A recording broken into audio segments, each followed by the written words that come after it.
Hi everyone, welcome back. This is the Brand Talk. My name is Jeanette, your host, educator, adventure, lover of life. Today I am here with Diana from Atlantis Banquet Hall, and we are going to talk about what a venue, running a venue looks like, selling the event space. So if that's something that you're interested in, stay tuned. We have a lot of cool stories and things to share with you. Diana, Yes. may you please introduce yourself to our audience? For sure. My name is Diana. I run Atlantis Banquet Hall. It's a party venue where we hold many celebrations. My job is to actually make sure that I execute a nice, beautiful event for my clients. I've been doing this for about 10 years now.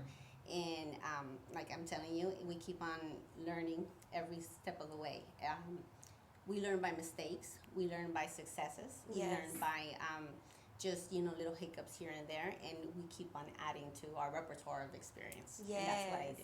Yes. Yes. I love that. Let's start talking about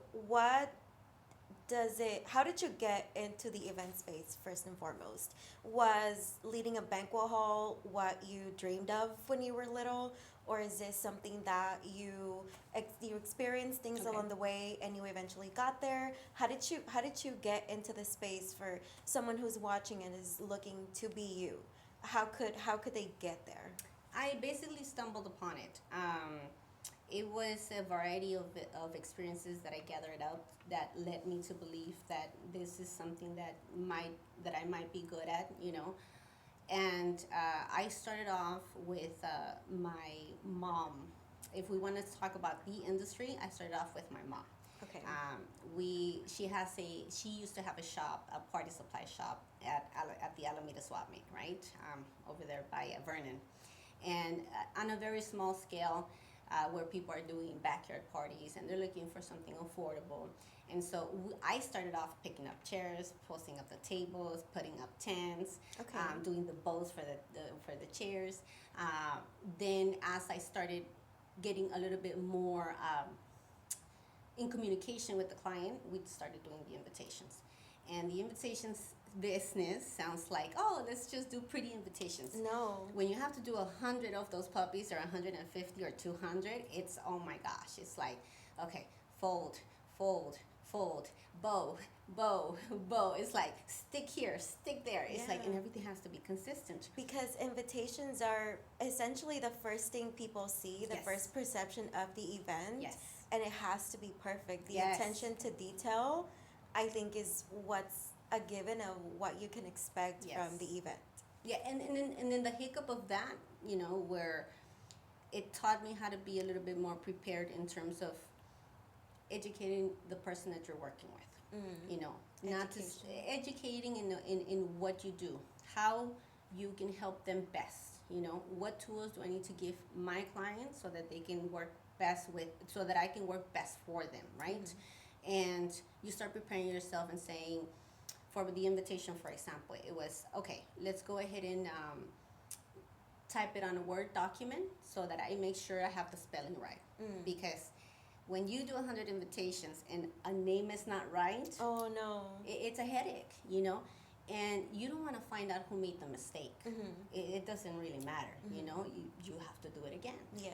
And so we would stay up until like 5, 6 in the morning sometimes doing these invitations. Oh, And we're wow. like going to sleep at 8 in the morning, so tired. So that's where the hustle started, for me, as far as the event industry, right? And this was to set up a time frame around what time? Oh man, if we have to go all the way back then, this was, let's see, if my son must have been 7, he's 27, this was 20 years 20 ago. years ago. Okay. 20 years ago. And things were different then. The dynamic of a party was not as much as it is, as big as it is now. Now you have quinceañeras being at the same level as a wedding. Yeah. And for many, many years, it's like, oh, you're having a quinceañera, it's a nice party, whatever. But you're having a wedding, now it's a wedding. Now it's both of them. Both of them is like queen status, Just the event space in general. Yes. And anything. I work at Castaway as an event coordinator, so I see celebration of lives are very popular, Yes. and they're extravagant celebrations. Yeah. Like your friend died, and everybody will come and drink Because and party how and can you be sing being and cheap, right? dance. Yeah, and I didn't know. I knew that there were like after parties or receptions, but until I started working there, I didn't see how much of Yeah. a big like thing it was to have celebration of Yeah. lives. So to your point, that any event, I feel baby showers, like anything, truly, people I think are now taking the opportunity to celebrate Yes. everything because you just never know Yes. where life will take you, where the 100%. times will take you. So everything is an opportunity. Okay, I'm going all out.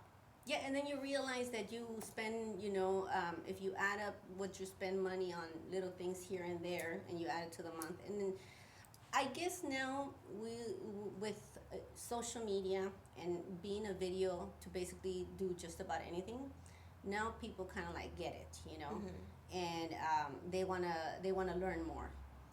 Uh, but I got lost here in my thought. You got lost. We're talking about how you got to where you are. Was being in the event space everything you ever wanted, or is that something that you stumbled upon? You told me that's something that you stumbled upon, which I relate to as well. Earlier, behind the scenes, we were Yes. talking with Meaty Diana. conversation. We were talking with Diana about the fact that me being an event coordinator is not something, it's not what I grew up wanting to be. I wasn't fortunate like those people, like, I'm gonna grow up and be a doctor. I'm going to grow up and be a manager at this. I'm going to grow up and do this. Like, I never had that. I've just had an adventure like mindset, very adaptable and like learnable like spirit. Yeah. And I love to learn. I like to take opportunities. And my thought process was, as long as I'm making money to cover everything, like, Yeah. why not take my 20s to learn and pick up every opportunity so that I could, like eventually Yeah. I just felt like eventually if I just kept doing enough things, Right, like, right. like I You'll would come up with stumble upon, something. exactly, Right, like right, if right. I'm doing a million things, like there's no way that I won't Yes, find yes. like what it is that I'm looking for. So I think through everything, my first job was Jack in the Box. I was 17. Nice. It was my last semester of high school, so I had like my credits, so I was able to leave school early. Okay. So I started working at Jack in the Box, which is where I learned that I'm really good at like just talking to people. Like I was a great cashier. I learned how to do a drive-through basically by just listening. That was so hard. Yeah, I don't know. I just picked Because it up. you listen and you're taking orders at the same time. But it's the same thing, like over and over and over again. So I see. with So you get used to repetition, it. yeah. So Yes. you just like it's always the same thing. The process is always the same. What changes is the people, the order, but the process is always the So same. you get used to it. So I got used to it, and I think that is what that allowed me to become well-rounded in a lot of Yes. different things. And I've always been creative, so I found the event space to be creative, but then I also found it to be professional, attention to detail, all the professional like administrative stuff. Mm-hmm. And I'm like, boom, like my two worlds like collaged. Like I love the event space, I love the organization Yes. space. Like this is where I need to be. So yes. it took me some time. I'm gonna be 30 in April. But I feel that when I did understand what it was that I wanted to do, because I had experience in a lot of different things, Mm-hmm. it was when I got there, like maybe I was starting from zero, but not really, because my mind and my knowledge were like here, So I relate to you because you stumbled upon a lot of different things. Yeah. To get 20 years ago, you started with the invitations, like with the chairs, with the bows, the operations Yes. team from the bottom, essentially the zero, Yes. maybe, if people want to think about it like that. But 20 years later, you own a banquet hall, and everything that you did in your jobs, like married into what you do now, who you are now. Yes, yes. Again, stumbled on it. I come from about, I want to say 20 years of administrative experience. Let me go ahead and narrow that. It's administrative experience, hierarchy, but then you have collections, you have sales, you have data entry, you have actual labor, putting things together. So, like, just like you grabbed a little bit of everything that you went through, is basically what happened to me. We and we were talking about, that you assume that just because people go through experiences that they'll learn things, Yes. but that's not the case. Like, we don't all learn at the same pace, right? And I feel very fortunate and grateful that the way my mind works.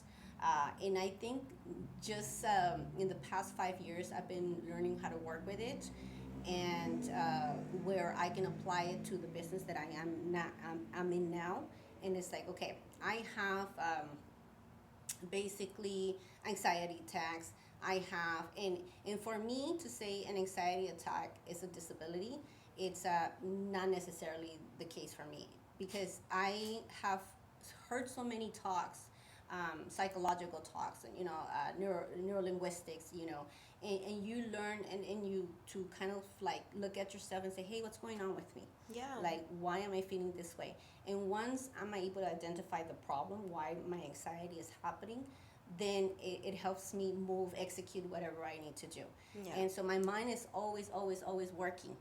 And it is very hard for me to shut it down. I relate to that feeling. Yeah. So we like many things. We like to do many things. And for me, the event planning for the venue, it kind of married everything together. You have administration, you have marketing, you have sales. Yeah. At least when you're basically running a place on your own, I didn't start running on my own. I was allowed by the owners to basically come in as an independent contractor.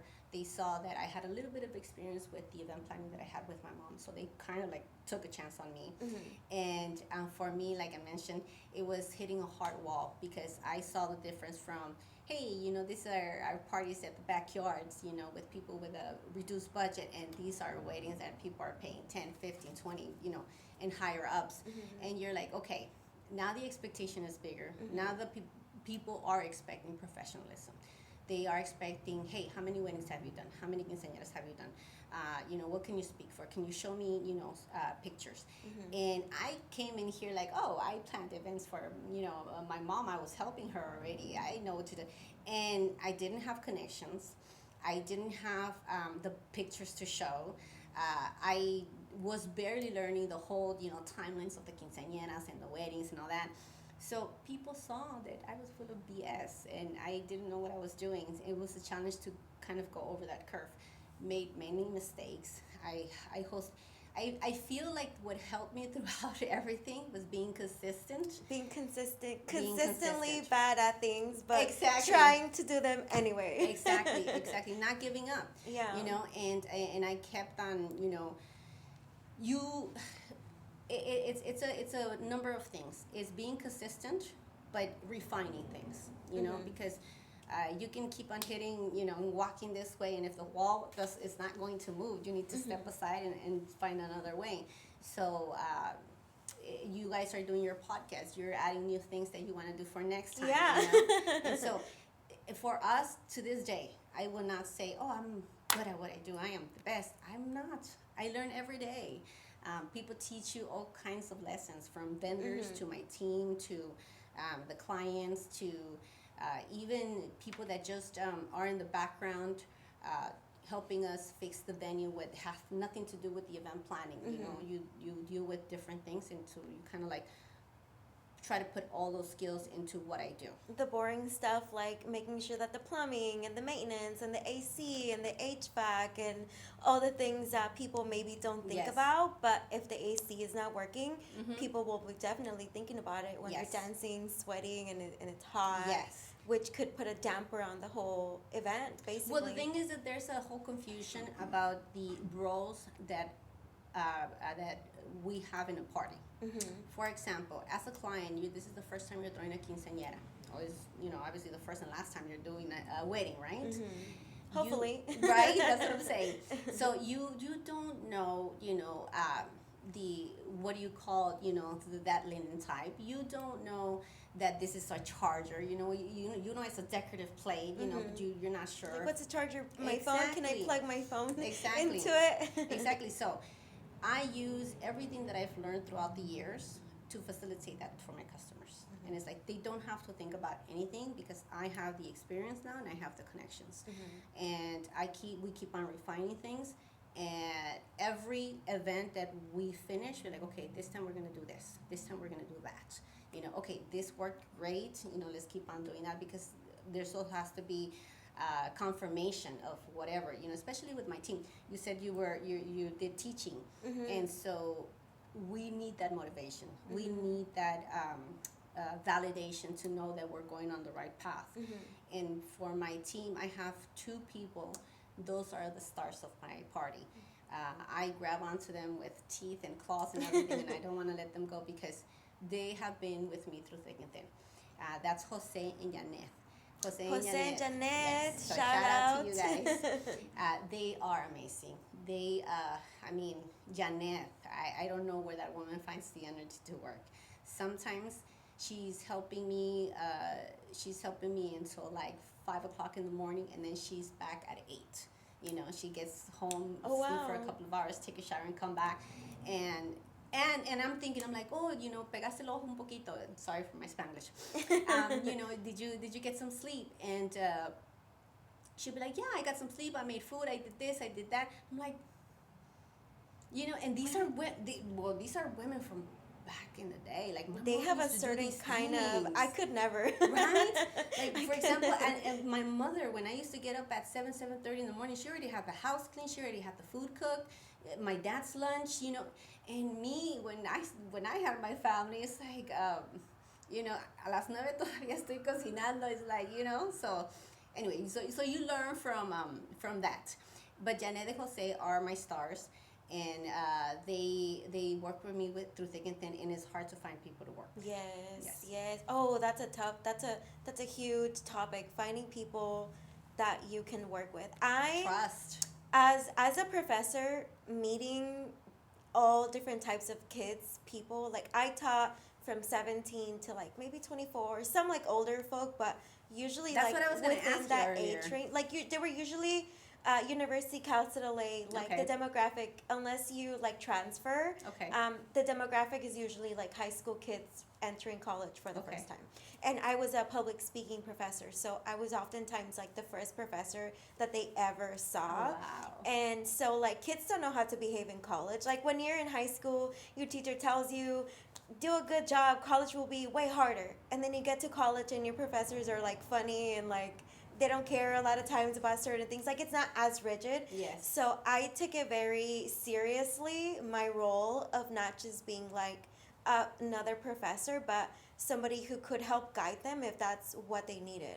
Because I was that kid who didn't know what to ask, who to ask. Like I don't even know what to ask. So I was nervous. I couldn't talk to anybody. Like it was hard as a first generation kid. My sister didn't go to school before me, so I didn't have like that guidance. Wow, so you really came out of your shell. I really came out of my shell, like just coming to the United States when I was 10, like learning a language. The kids would bully me and like pin everything on me because obviously I didn't know, so I couldn't defend myself. So it was just like a lot of like you said, trial and error, but showing up consistently. Yes. And that's where I learned that with all these different personalities, like there are some people whose golden life is to just cruise, work, do just enough, and that's fine. And then you have some people that like work really, really, really hard. Like you have the two polar opposites.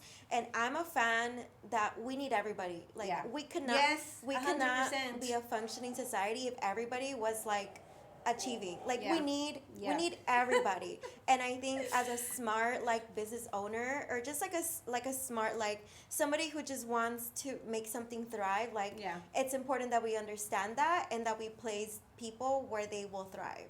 But it goes sometimes along right with perfection too. And for me that's kind of like a little my little rock on the way, because sometimes perfection doesn't allow you to move forward. So you're talking about being able to I'm talking about just allowing people to like, okay, Janet and Jose, like they're your superstars. Yes. I'm pretty sure you've come across people that were not like that, but they were probably great at doing other stuff.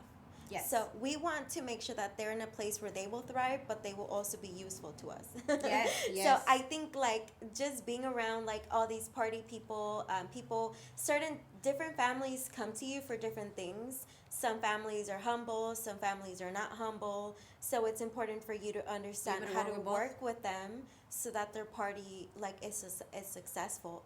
I want to go back to something that we were talking about earlier, which was the fact that you started in the journey in this event space 20 years ago, but about 10 years ago is when you actually got to be able to work as a dependent contractor Yes. with the owner of the building. Yes. So that's when you had zero connections, you had none of that, but you had this place that you had to I had sell. the opportunity.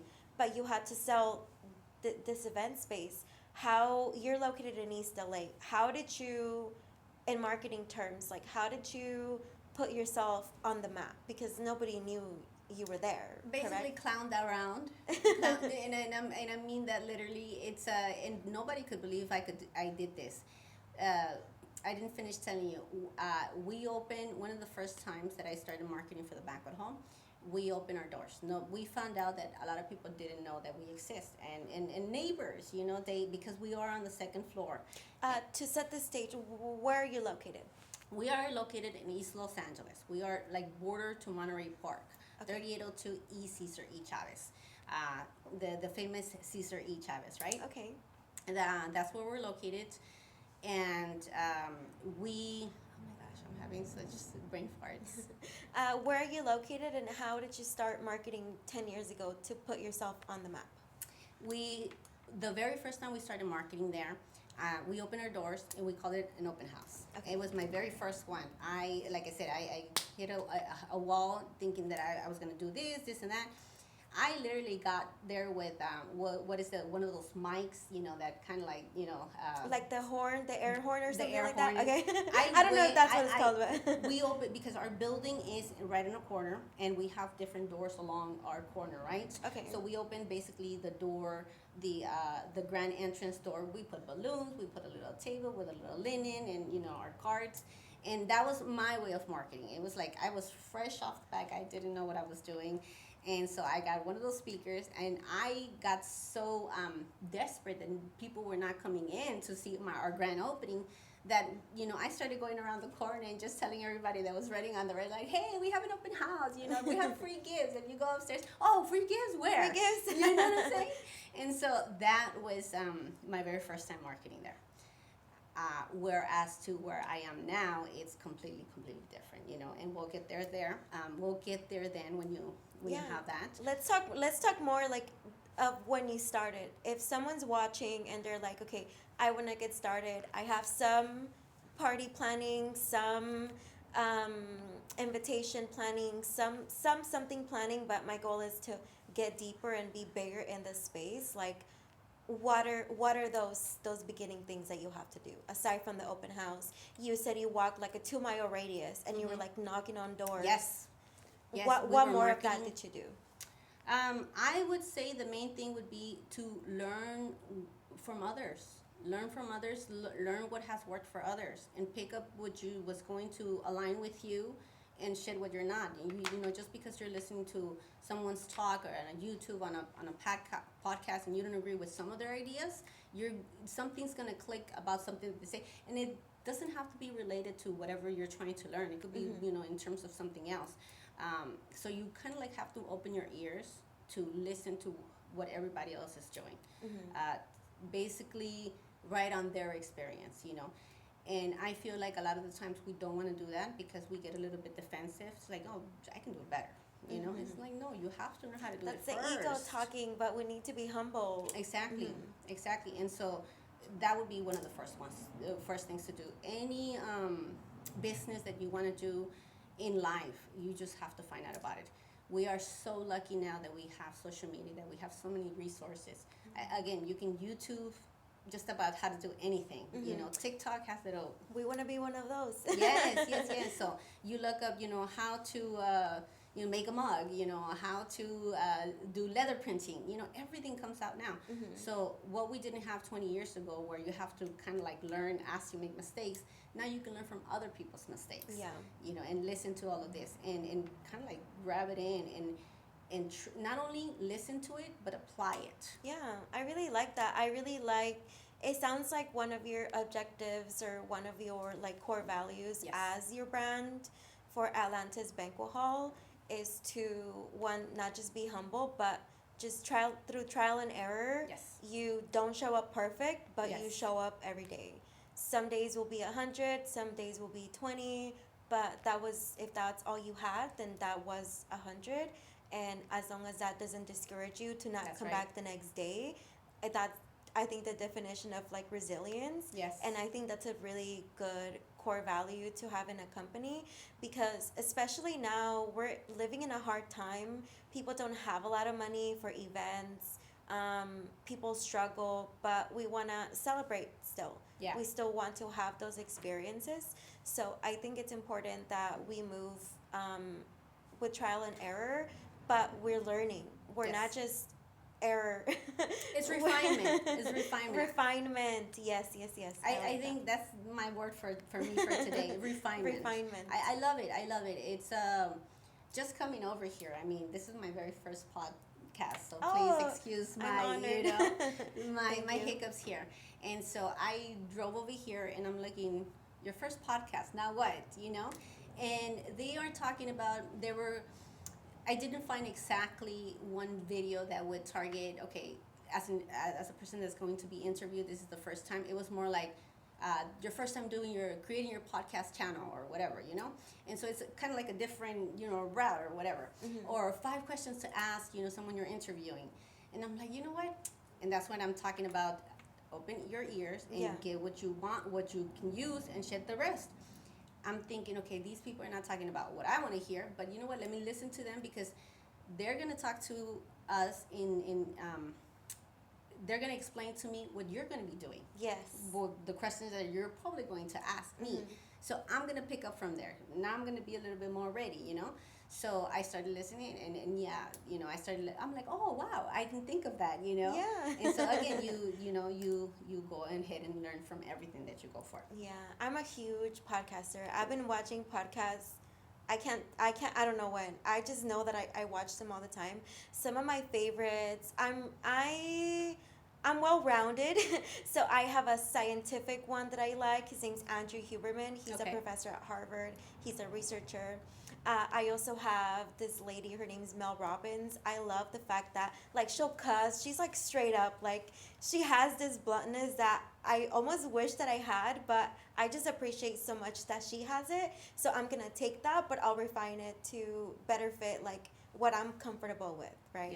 Yeah. Jay Shetty, I love him. I'm, like, such a heartstrings, like, person. I think love and all that cute stuff. Yeah.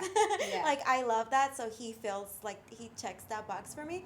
And then I have this guy, The Diary of a CEO. I think he combines. I think I heard some of his videos. He's like amazing. He combines to me really well the professionalism, but also like a little bit of like the backstory, like just putting Human. like the humanization, but it's Yeah. also like really informative, which I was like, okay, my goal for this podcast and with people who I speak with, like that's what the goal is. We want to be informative to where it could be a good blueprint for Yeah. if they want to follow this path.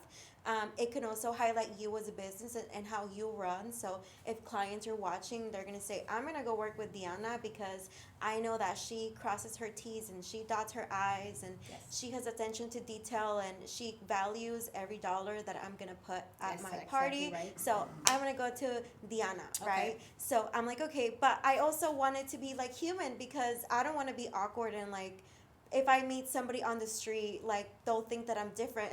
Yeah. You know, like I always like just putting want to a be sales me. pitch, right? Yeah, and like that's not me. Like I can't do that. So I just show up as who I am in any space. But obviously, some spaces you have to tailor them to be more professional. Like Yeah. in some spaces you can be like a little more. But I think in the event space, like it's a nice mix of both. Yes, Mm-hmm. I love that. Yeah, you have a mix of professionalism with, being family oriented as well.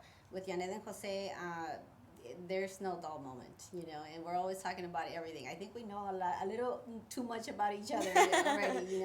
So yes, it's nice to have fun with work as well, and not just stick to like, okay, this is the way it has to be. It's like, and people enjoy that. My clients enjoy that, my vendors enjoy that, my team enjoys that you're not rigid, with a stick up your, you're real. You want to connect with people. You want to make sure that they don't.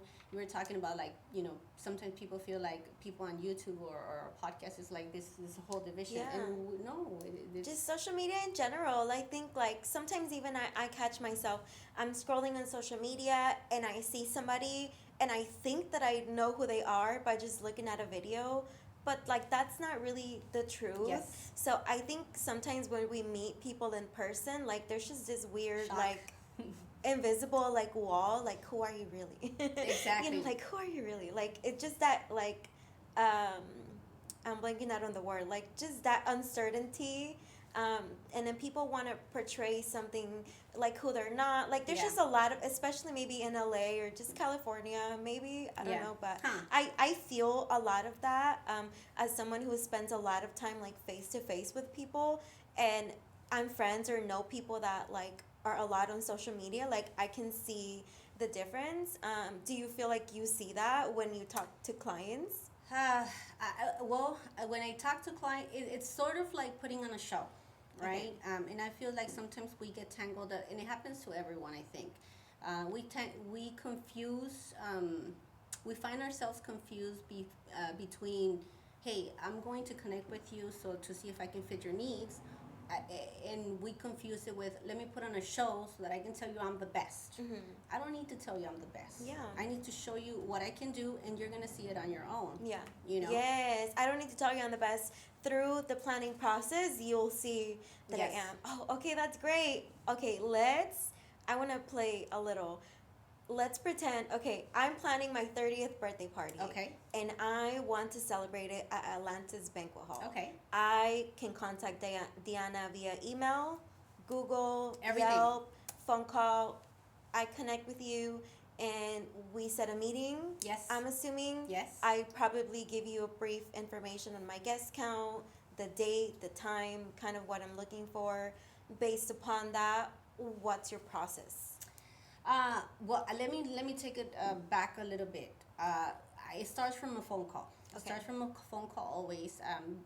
Very few times they show up, and there's a huge difference between a person calling and a person showing up. Okay. When we have a phone, we start off with a phone call. My very first objective when I talk to people is basically to find out what is it that you need.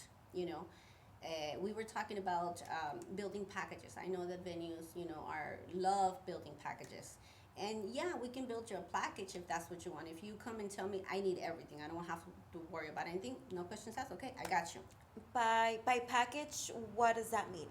Meaning all-inclusive events where you won't have to worry about who's going to come in, who's going to show up, who's going to put what. If I've never thrown a party before, what kind of vendors can I expect, or like what do I need to put it together? That's a very interesting question because you just nailed it. We can talk about a package, but you don't even know what you need yet. Yeah, like what is a package? Right? Like, do I need food? Like, are you gonna bring the linen? Are you doing centerpieces? Right. Are you providing my DJ? Yeah. Are you providing my bartender? Like, are you like all liquor? Like, what is that? I've never had a party. I don't even know what that means. So like, I can expect for you to teach me that. So if we're on a phone call and you're telling me that, I would simply tell you, why don't you come in? Because it's better to have a conversation in person than me trying to explain things over the phone. Mm-hmm. In person, I can show you the pricing, I can show you examples, I can show you basically everything. You can kind of get an idea. People are huge on visuals, and yes. So you have to show them, for me, it's a little bit difficult because I want to do everything digital, but sometimes people want to feel the paper and yes. they want to have control of when they turn the page. Not like, hey, I'm this blah blah blah blah blah. Turn the page. No, wait. No, and sometimes they won't tell you. They're like, okay, go ahead, move fast. And what you end up is a client that's not, you didn't help them, right? So the very first thing is finding out where are you. So if you are at a stage where you don't really know what's going on, you just know that you want to have a party. Okay, so let me teach. Well, I wouldn't say teach. That's a very people will get defensive with that. You're not gonna come and teach me anything. I'm gonna tell you what I need, and you're gonna show me. So I would say I'll help you explore. Okay. What is it that you're going to need for your event? Okay. What is most important to you? That would be the second question. What is important to you? Because you may not know what you want for your party, but what's the main thing? What's the, hey, I want to make my sister happy. Hey, I want to make me happy. I want this party for my family. What is yours? So if I were to ask you that, what would be your answer? I think my main things, I have a budget, so I cannot go over a certain amount. Okay. And I just care that I have appetizers. I care for my salad to be tasty. I care that my entrees are hot and on time, that my food is not cold. I enjoy good music. I Okay. enjoy every type of music, from country to emo to like salsa, like everything. So a DJ that can play all of that. And I think those are my like that's So food, entertainment, right? So now you just mentioned two things that are important to you. So now I can go based on that. Okay. And now let me ask you this: what are some of the things in other parties that you've gone to that you really love the ideas of, or something different that they did, or something extra besides the food and the music? I'm somewhere in between a minimalist, but not really. Okay. Okay. So I enjoy when things look elegant, but clean and Okay. simple. Okay. So that's like that's something that I value. So a budget, simplicity, food, and catering. Yes. There we go. And there's your package. There's your package, basically. We run off with that. I have you come in. I show you the hall. I show you in terms of budget. Let me know your budget and what are we working with. Do you have a budget in mind? A lot of people will say, I have a budget. What's that number? I don't know. Okay. Right? Because you don't know how much they charge, so you don't have a give or take. Yeah. Sometimes, people will be bold and say, I have $5,000, and we're like, I can't help you. I mean, it's not in terms of I don't want to help you. It's the space that we offer and the services that we offer. We are at another package, at another level, because the minute I start you off with my banquet hall, it already has so many things included that you won't have to worry about. And these are the essential things that every party needs, right? And these are some of the things that a lot of people don't think about, right? Like the behind the scenes, well, not so much behind the scenes, but things that you wouldn't even think of right off the top when planning for your birthday party, right? You're not thinking who's gonna pick up, who's going to be doing the serving. You got catering, but who's gonna be doing the serving, right? And so we cover all of those things. So then the extras are the extras that you want. So you mentioned entertainment. Okay, so do you want to have live music? Do you want to have a robot? Do you want to have a photo booth? What kind of entertainment would you like for your party? How would you like to entertain your party? You talked about food, something tasty. Okay, so let me get you one of the providers that I know that has tasty food. So we start from the bottom up as a space rental with what we can provide, and for the rest of everything else, I help people figure out what are the needs, the services, the vendors that they're going to need. We do a self-exploration, to figure out what is it that they want, and then I provide that for them. Okay. Then I say, oh, hey, I'm going to send you to Francisco. He's a great DJ, and he's going to talk to you more about the services that he do. Okay. And instead of me trying to capture everyone with a package, or basically making a decision for them, what is your party going to have? I let them make the connections with my vendors so that they can pick them. So by the time they have a full package event, it's only what they need and it's the people that they liked. Okay. So we start from the bottom up, we get the right vendors, I introduce you to the vendors, and then we put them all together. And then we work as a team. If you hire one of my preferred vendors, we work as a team. We already know how we work. We already know how we do it. We already have a system.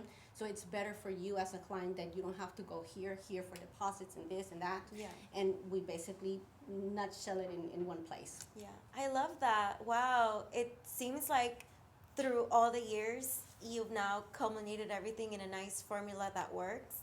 But obviously, it wasn't like that before. No, no, What's no. like the craziest story you can think of? The story that I was telling you earlier. Oh my gosh, and I'm so sorry for that client. If I could, if I knew that she was listening, I'm like, please, I'm so sorry. You have to send her. You have to send her the link. I have to send her the link. We had this was again, I want to say 15 years ago, maybe 17, just when I just started. So here I am thinking, oh, I'm good at marketing now and whatever. Let me host my first expo, right? So I did my first expo, and I said, yes, I can, because what had happened is I went to expos, right, and I met a lot of vendors. So I collected all their business cards, right? And so I said, I'm going to have my expo. And I called the vendors, hey, you want to be part of my expo? Hey, you want to be part of my expo? Some of them accepted. I ended up having maybe like about 10 vendors, right? Okay. And I told the clients, hey, I'm going to give you VIP experience, and I'm going to have my limousine guy, pick you up from your house and bring you to the expo. You're going to arrive on red carpet. You're going to have a backdrop, take pictures, da-da-da, this and that. My goodness, logistics were crazy that day. Being the first time it's your expo, you don't know what to expect. You don't know what you're doing. You don't know what the hiccups are going to be. And you're biting more than you can chew, right? So that's exactly what I did. The 3 limousine services that said yes to me to do the expo, they canceled last minute. So now I had one limo picking up all the families. One of the families didn't make it to the limo service. They basically had to drive there. Oh. They drove, they got there maybe about half an hour after everything started. Oh. And when I saw their, it was like a family of 4. When I saw their face come in through, it's like, somebody dropped a cold bucket on my head. I'm like, my goodness. Oh. I'm so sorry. It's like, see, they never came to pick me up, and I was calling you, and I'm so busy with logistics and moving things around, I didn't even notice, right? And so I would say that was one of the craziest, most embarrassing ones. It's like, you want to please everyone, and when you end up doing more harm than good, you're like, your face drops, and they're looking at you. And again, this is a future client, like, and you're going to plan my quinceañera. I'm like, oh. Yeah. You don't know where to hide. Yeah.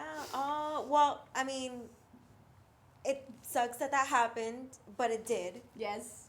What did you learn from it? That was, even though that was, like, something crazy that happened, the crazier the story, the more, like, yes, opportunity to get better and learn, right? So, like, definitely.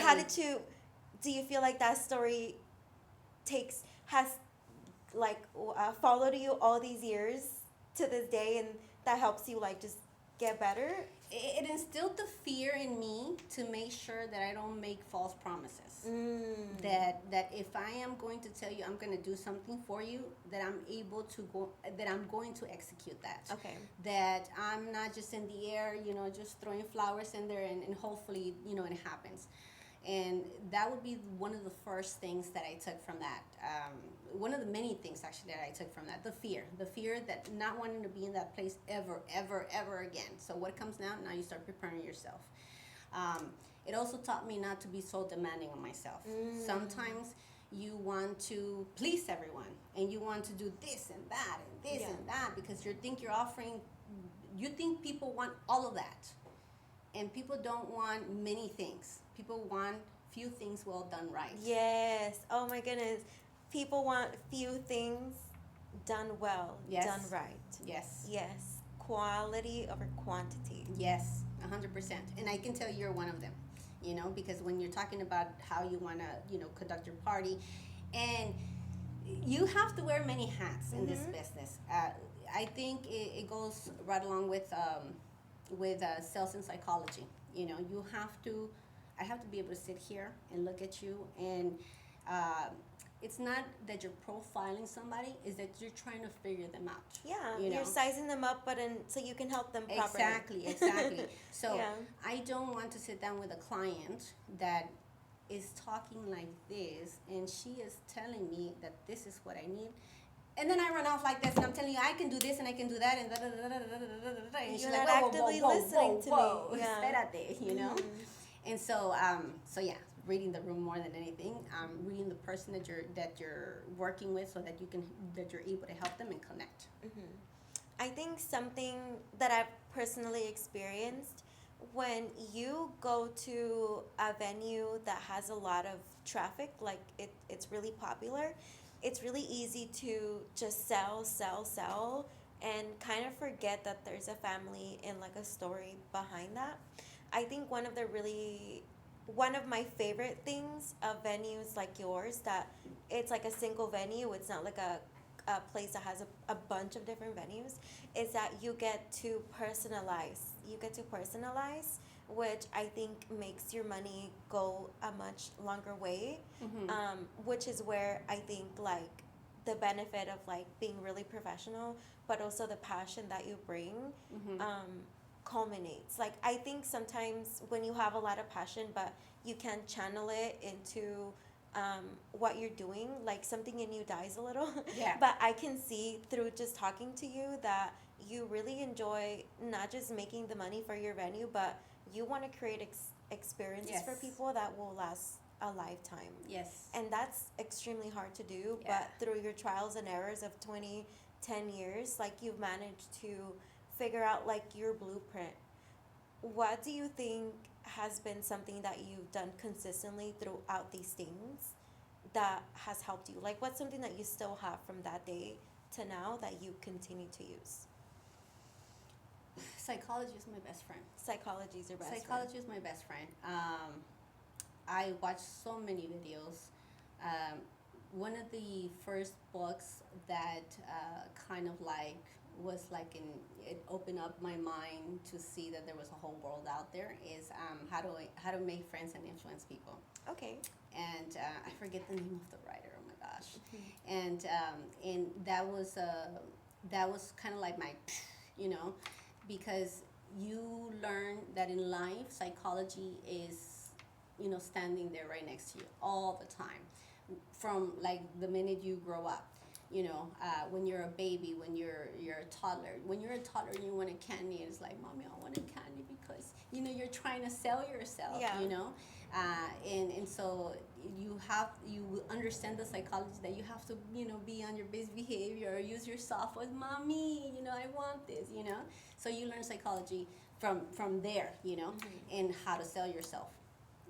I'm sorry, you were going to do something? No, I was just adjusting sorry, myself. no. I feel like when you get comfortable and when the conversation is so exciting, I'm like, oh my God, I'm just so focused that I forget to like sit properly. Yes. But yeah, like I think what you're doing is really cool. It's hard to find people that aren't just about the money nowadays, especially like in LA. Everything is so expensive. So it's nice to find somebody who's holistic, I think is the word that I would use to describe you. Like holistic in the sense that Rounded, like, yeah. well-rounded. But you got there by doing like 10, 20 jobs. Yes. You said, to take it back to the beginning, you said you worked like 10, 15 like different jobs. Yes. Till you eventually collector, found legal secretary, sales, data entry. I'm trying to think of what's the craziest position I've done.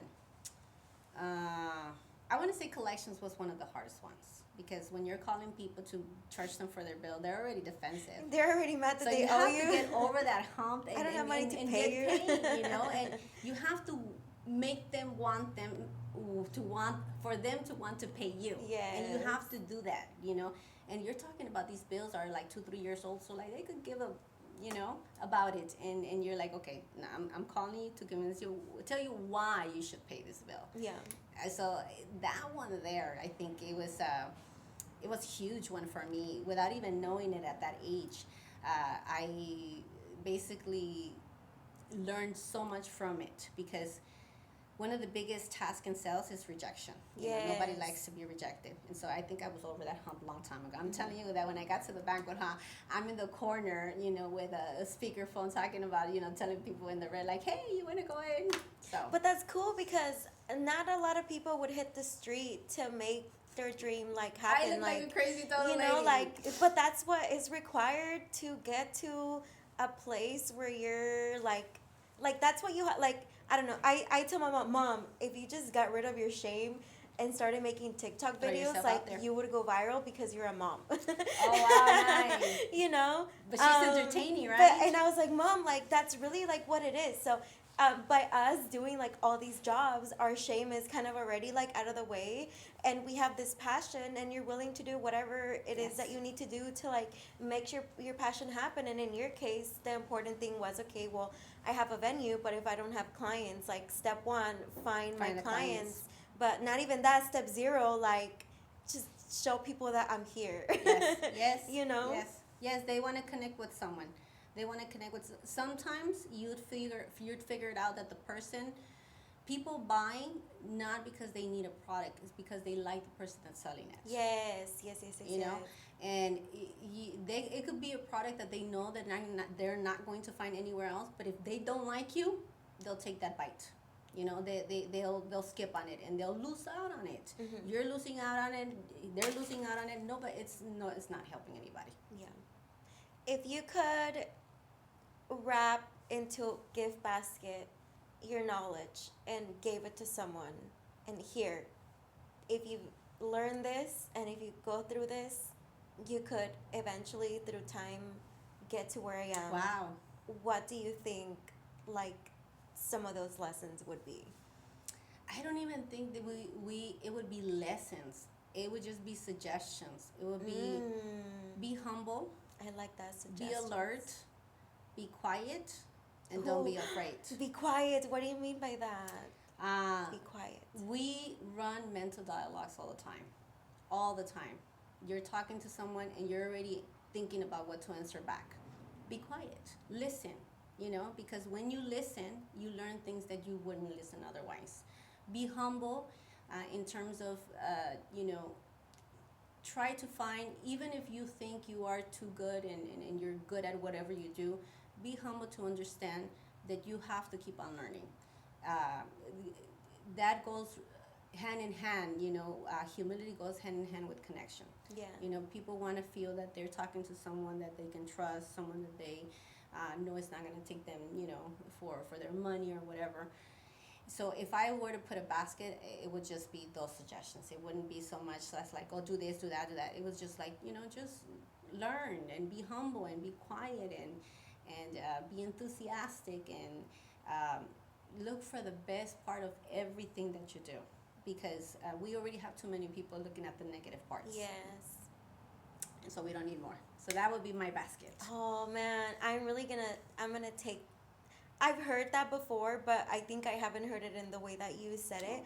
I really like that you said suggestions. Yes. Because at the end of the day, that's all we can do. I think we can just suggest things to people and give them the opportunity to like take it or not, which is something that I valued, and that was one of my like core values and principles when I was a professor. My goal was to teach my students things, but not tell them what to think. I'm like, I'm gonna give you information, and you decide, like, if you think that it's true, cool. If you think that it's not, that's cool. Like, it's your life. Like, I already lived mine. you know, like, I'm just presenting you with things that I think will benefit you, because I've been through them. Yeah. But I obviously can't make you do one or the other. So let me just tell you that this exists. You have the opportunity, the agency, the autonomy to decide if that's something you believe for yourself. Yeah.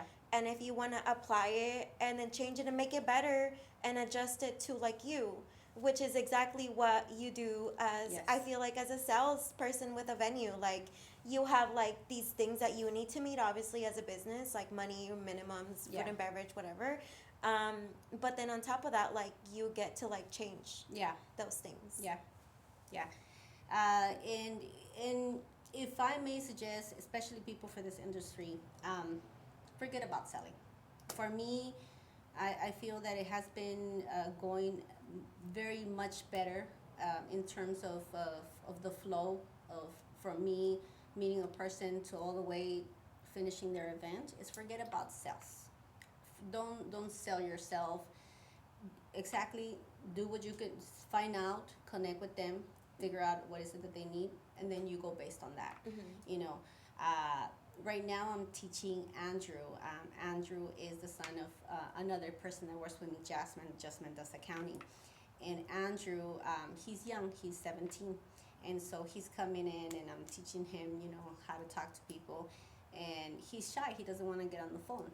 And I said, look, eventually you're gonna have to get to talk to people, right? It's better, the better you do it, the sooner you do it, the more you do it, the better you're gonna get at it. He said, but I am so shy, I don't even know what to say. And for me, something that I heard in the past, and I don't know who I heard it from, is when they told me, think of it as if you're talking to your sister or your mom or your tia, that they're coming to plan something. You wouldn't be fake with them. You wouldn't try to sell them. You would tell them, hey, these are your options. This is what we can do based on what you're telling me you need. You know, this is what it is. And so, especially for this industry, you know, they're planning parties. They're not thinking, they might have a budget, you know, and you get that right up the front, you know, and you figure out if that's something that works with your business too. But forget about sales. Yeah. Forget about sales. Just connect with people, and that will get you paid. Yeah.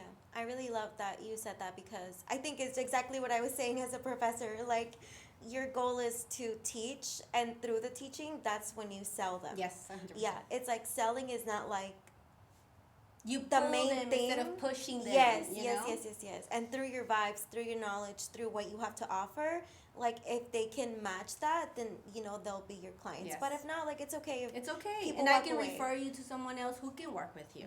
And people love that, you know. Once you tell people, hey, you know what, if this is not what you need, I can refer you to something, then you put something and they're like, well, do I not need her? You know, and because you're not being pushy, you're saying genuinely, I want to help you. Yeah. Whether it's me or whether it's not, you know. And that's a huge one for me. When right now we're having Mondays meet and greets. We have it every Monday, every first and third Monday of the month, which tomorrow we're going to have one, right? And this is when I bring vendors to my banquet hall. I bring between 2 or 3 of them. We have a combination of audience of people that are coming for the first time to see the venue and clients that are already booked. My clients that come already booked, they come to meet the vendors and see their services. And again, it's not selling, it's saying, this is what we offer. What do you want to pick? Yeah. You know? Yeah. I really like that. I think when you give people the autonomy, or like the chance to choose things, almost like a little bit of an illusion to like choose things for themselves. Yes. Like, you give them that satisfaction that you didn't sell them. They chose you. They chose you. They chose you. And that's the best sell ever. Yeah. Yeah, Ever. that's the best sell ever. Diana, I feel like I can talk to you forever, because I think we have So many our things in backgrounds are common. so many things in common. But unfortunately, we have arrived to the end of our podcast. But with the last 5 minutes that we have, I wanna open the space. If there was anything in your head that you were like, oh, I didn't get to share, or if there's anything that you feel like, okay, this is what, if people can only hear the last 5 minutes of this, like, what are the most important things? Oh, wow, that's really a spot, because you kind of like nailed a lot of the good things. Your questions were very concise, and those were loaded questions, you know. They were pretty loaded, but I Yes. think they were easy loaded questions, because we know what we're talking about. Yes. And we're passionate. So even though they are loaded, like, we know the vibe. Yeah. Well, if I want to talk about anything else in those 5 minutes, again, I asked earlier, you know, what is the audience here, to kind of like figure out, you know, where is it, who's the room, right? And whoever's listening out there, whether you're a client, whether you're a vendor, whether you are, you know, just in the industry of event planning, I would say my biggest, and this is one of the biggest things in my life right now going on, is self-exploration, you know. Self-exploration. It's self-exploration, and at my age, I feel like I'm a little late, right? I know that, again, we have so many resources online now that I think kids are brighter at a younger age. You, at 20, you started saying, you know what, let me put my stuff together. It took me a while, right? And what I would like to put out there is be happy, be grateful, you know, overall, and take every opportunity that you can. Yeah. You know, and if you are on a younger side, or you're a quinceañera that's listening, And this is the things that I tell my kids all the time. I have two little girls, right? And I have my son. I don't not want to mention it, but he doesn't live with me. So. But I have two little girls. They're 14 and 16. Okay. And what I try to tell them is like, look, I wish I knew the things now at your age, and my life would have been completely different, right? Now we have, now people are very educated in awareness, you know? Now people are more aware of emotions. We are emotional animals. Yeah. And so a lot of people don't understand this, or we don't realize this fact. And so we have to learn how to understand ourselves before we can connect with anybody else. Yeah. So we're talking about connecting with people. Well, first you have to do your homework and find out who you are. Yeah. Who are you? And Who do you you're show gonna up put as? forth. And not only that is, how are you going to refine yourself so that you match what you want to do? You know, if you want to be in the event business, and you want to be right pitch in the middle when you're planning everything with the family, you want to be fun, you want to be, you know, creative, where you're not shy, you're making people talk that otherwise wouldn't talk. You know, if you want to be in the administration, you want to be concise, you want to be methodological, you know. So that would be my last 5 minutes, self-exploration. Wow. I think that was perfect. Like, I think that was perfect. And I don't even know what to say to follow up with that. I just think that was perfect. It's honest, and it's raw, and it's true, because if we're not okay, then we can't possibly like help clients, or give them a nice party, or help them with if you're mad about life, like you're going to be mad that a client is changing their linen color 5 different times. Like, these are just things, like, people change their minds all the time, oftentimes last minute. You have to pivot so much. So if that's just not something that you have, but you want to be in the industry, then that's something that you should know about you, and you should maybe like do things to like work on that.